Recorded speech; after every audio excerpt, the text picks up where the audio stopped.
Welcome to episode 10 of the Schaefer Creative Podcast.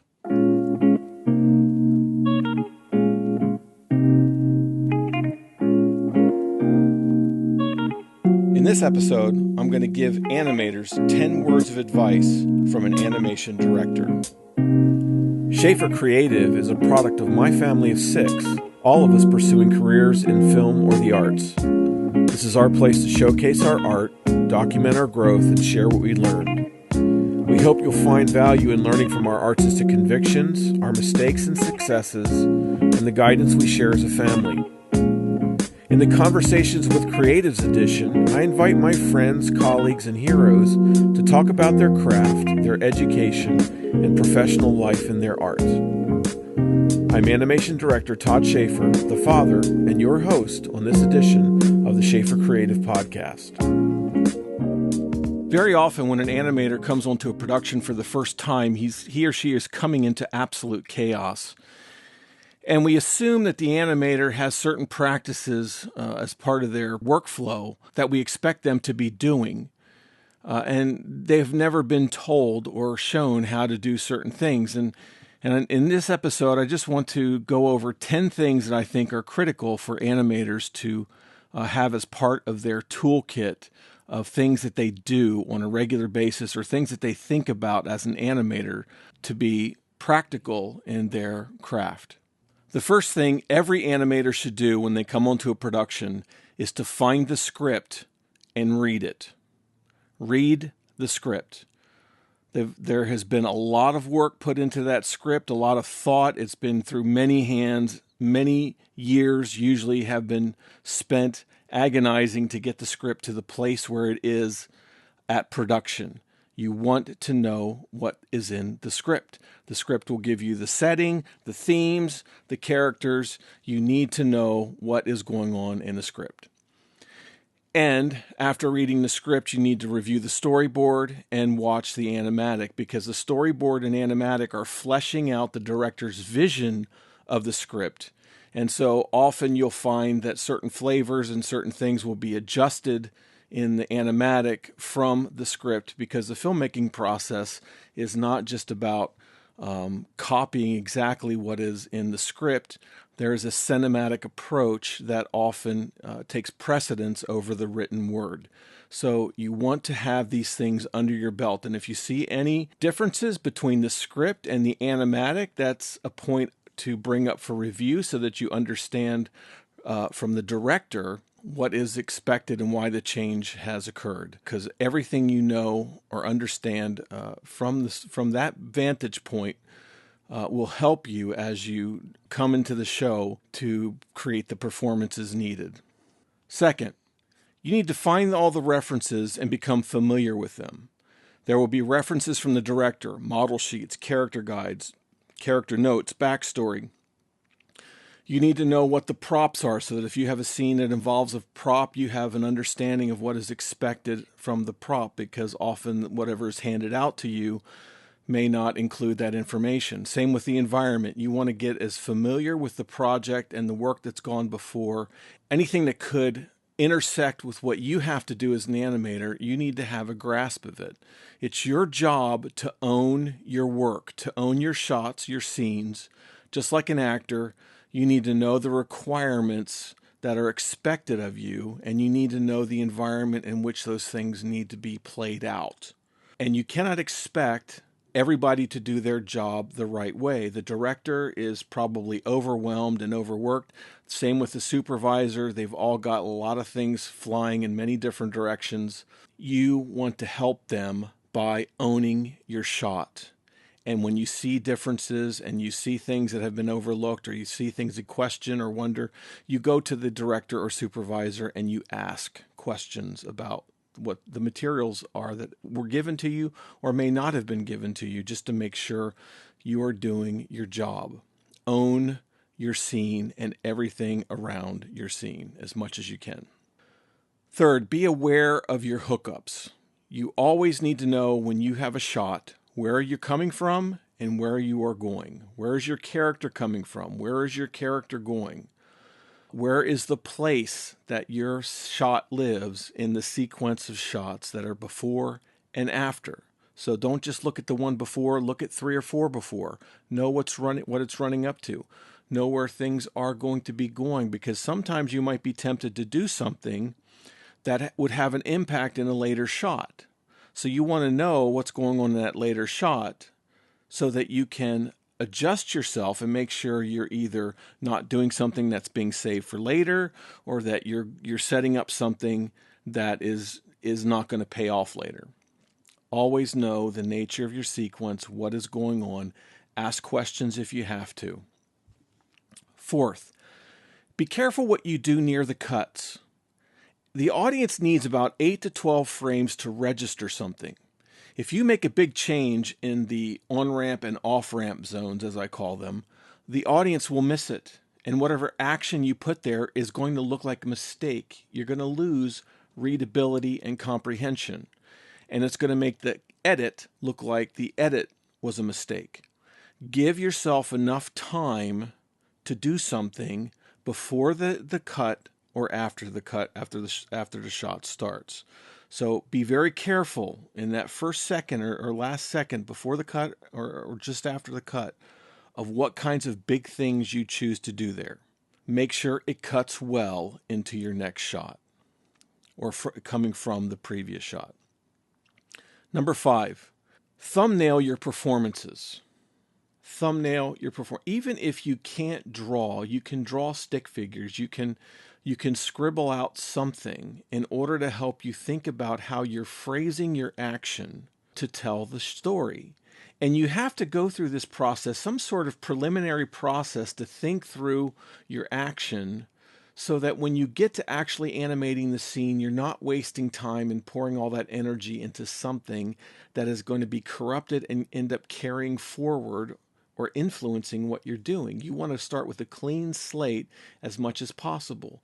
When a painter is painting a large painting, he does sketches before he gets into actually putting paint on the larger canvas, because he doesn't want to have to work out his problems on the canvas, because it kills the freshness of the paint. The same thing is true in animation. The less you can work something, the better. As soon as you start working something to death, you got lots of problems. Don't immediately jump into the animation. That's the worst thing you can do. You need to think about and plan your performance. Think about the acting. Think about the motivation. Think about what gestures and silhouettes you can use in order to enhance and communicate carefully your scene. If you're not doing that, your performance will likely be overworked, uninspired, and cliche. Number 6, play to the camera. Your work must reach the audience, and it's surprising that I have to say this. If you're an actor, you know where your audience is on stage. If you're on set, you have a camera and crew behind it. As an animator, you have the benefit of knowing what your end product is. You don't have to guess what the audience is seeing or what the camera is seeing. You have it right in front of you. And because we work in pantomime and silhouette, we have a control that no actor does. There's no excuse for us not to work to camera, because we see the camera all the time. It's immediately available. We can look at it. We can think about it. We can plan for the composition. And there's no excuse for 3D animators to get this wrong either. Even though they live in this virtual world of animation, you have the camera that you're working from, and work to that camera. Even if the director says he might adjust it here and there, forget that. You have a camera that is set for your performance, and you work to the camera that has been given to you. Plain and simple. Now, in 3D, you move all these other cameras around to help you do this or that to see your character. Don't bog yourself down into the minutia. 3D is not a virtual product. It's a 2D product. The final result that you're working for is a 2D image, and you have the camera. Now, if the director adjusts it, that's a different story, and the director has that right to do that. But you work to the camera that was given to you. And if you think there's a problem with it, you go talk to the director. 6, act. Act. You're actors. Animators are actors with pencil or mouse. Animators, and especially 2D animators, spend so much time developing their drawing skills, they don't spend enough time developing acting skills. We think about motion, we think about weight, we think about physics, we think about overlap and follow through, all of the principles of animation. We often don't spend enough time thinking about our acting. We are ultimately actors, and we are called upon to produce a performance of a creature or character who is living and breathing, who has emotion, who is thinking, who is giving a performance worthy of the camera, worthy of being in front of a camera and then shown to an audience, worthy of all the millions of dollars that are being spent in this production. You're an actor. You have to give good performances, and you have to speak the language of performance and character. Take an acting class. Read books on acting. Stanislavski, Sanford Meisner, Stella Adler, Michael Caine. I mean, you name it. Find some acting books. You don't have to necessarily go out and act, but you should be familiar with what's actually happening in an actor's mind, how they produce performances, because you are the same thing even though you're not physically in front of the camera. There are lots of online classes that you can take acting lessons from. Masterclass.com is a great resource. I mean, they have classes being taught there by Dustin Hoffman, Kevin Spacey, Helen Mirren, Samuel Jackson, and they're constantly adding to those are great places to start to be thinking about acting. You need to learn how to act.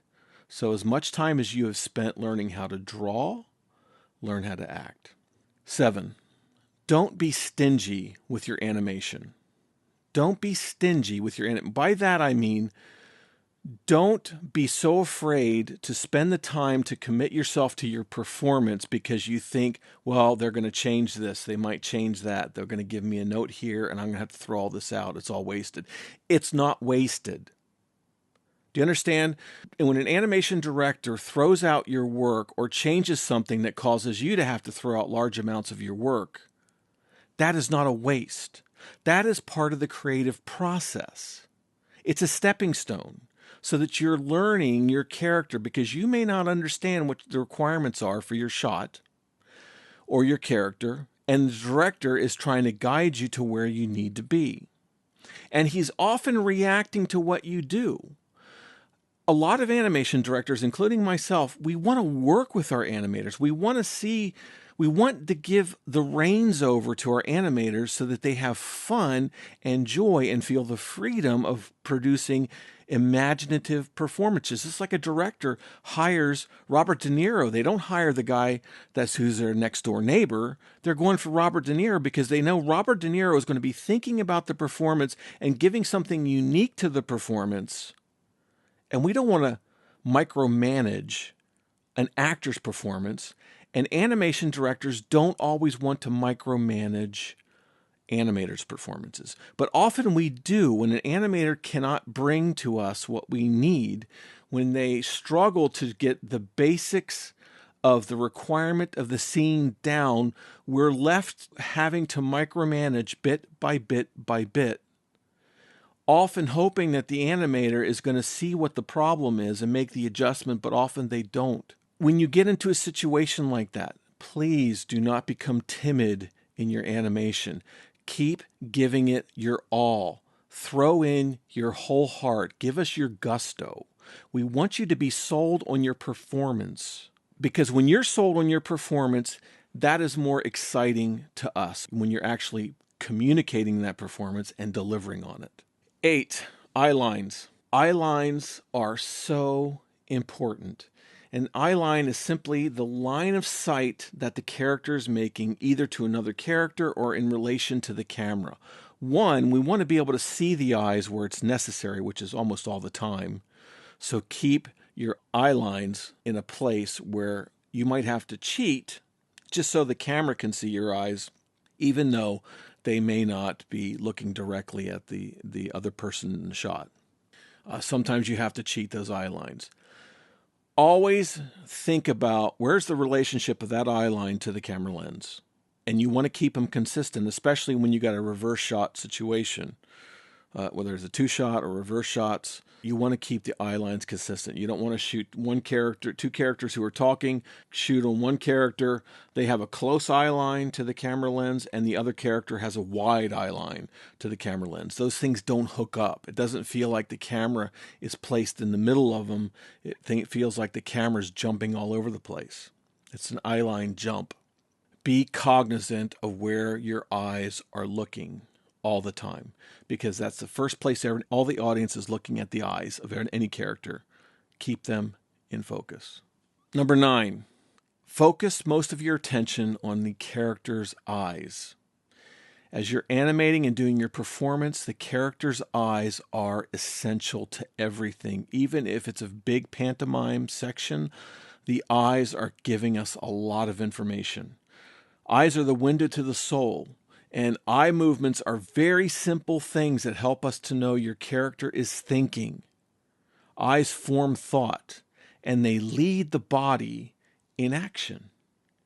So pay attention to your eyes. And finally, 10, there's something called the successive breaking of joints. And what that means is that when a character, let's say a character is standing and he starts to move in a walk, very often, we will animate that character leading with the head. The head leads and turns, the neck then turns, the shoulders then move forward, and then the hips follow, and then the legs follow. That's a successive breaking of joints. Sometimes a character will be very hip heavy, and so he'll lead with the hips. And so he'll swing out the hip and everything else follows. In that case, the hip will start, then the knee follows to the ankle, and then from the hip up, you also have the hip coming first, the bend of the back, the shoulders then turn, and then the neck follows, followed by the head and the eyes. And that's like a character who's dragging behind. He's got his body moving forward without looking where he's going, but he's sort of dragging behind sheepishly, or whatever the situation might be. Always be thinking about what part of the body is leading the other part. That will help you with the successive breaking of joints. If I'm going to lift my arm, the first thing that often moves is my shoulder. And my elbow follows by a few frames. Then my wrist will follow, and then the digits of the finger will follow. Think about that all the time, because one of the mistakes of younger animators is to do everything at the same time. The whole body stops at the same time. The whole body starts to move at the same time, and there's no leading of any of the joints. Everything's moving at the same time. That makes your animation look robotic and wooden. It's soulless. It's not a living being that has loose joints. It's a very tight, rigid kind of thing. Always think about what joints are moving ahead of other joints. What are the leading joints and what are the following joints? And that is going to set your animation apart from 80% of the animation that's going on. So those are 10 tips, 10 words of advice to animators. And I hope you find it helpful. Looking ahead on our podcast and our upcoming episodes, next week I'm going to be wrangling my family together, and we're going to be talking about where we are creatively, each one of us, and what we're expecting to do in the new year. This will give you a context of what you're going to be seeing on Schaefer Creative in 2019. In our Conversations with Creatives editions, I've got Michael Greenholt coming up the following week, the first week of January. That's going to be followed by John Ebersberger, who's a painter. We've had a lot of animators on Conversations with Creatives recently, but we do have other artists who are going to be coming up who are not in animation. And John Ebersberger is a good friend of mine, and he is a wealth of information, and he is so entertaining to listen to. I can't wait to get to that podcast. And I also got Mike Surrey coming up. Disney animator Mike Surrey. Hakuna Matata, Mike Surrey. Looking forward to that. It's going to be a podcast you will not want to miss. That's it for this edition. We'll see you next time. Thank you for joining us on this edition of the Schaefer Creative Podcast. You will find show notes for this episode and more information about Schaefer Creative at schaefercreative.studio. Music is by Lee Rosevear.